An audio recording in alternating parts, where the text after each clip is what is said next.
अस्सलाम वालेकुम फ्रेंड्स, उम्मीद है कि आप सब खैरियत से होंगे। तो फ्रेंड्स, आज मैं आप लोगों को डॉक्टर नज़ीर की टिप्स बताने वाली हूँ जिन लोगों का बच्चों का कद बड़ा नहीं होता। ये टिप्स उन लोगों के लिए बहुत ज़्यादा ज़बरदस्त टिप्स हैं, तो इससे उनका कद भी बड़ा होगा। तो सबसे पहले आप लोग हमारे चैनल को सब्सक्राइब कर लीजिए। तो फ्रेंड्स, मैं आपको बता रही हूँ, आप लोगों ने लेना है बादाम, काले तिल, अशोक गंधा। आप लोगों ने ये तीनों चीज़ें बराबर की ले लेनी है, ठीक है। उसके बाद आप लोगों ने दूध एक कप दूध के साथ 1 चम्मच आप लोगों ने बच्चे को देनी है, 16 से 22 साल तक के बच्चे को।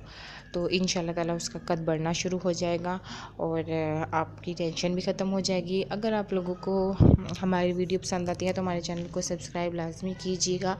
हमारे चैनल पे आप लोगों को डॉक्टर्स ही की टिप्स बताई जाती हैं, अपने पास से कुछ भी नहीं बताया जाता। Thank you for watching my video.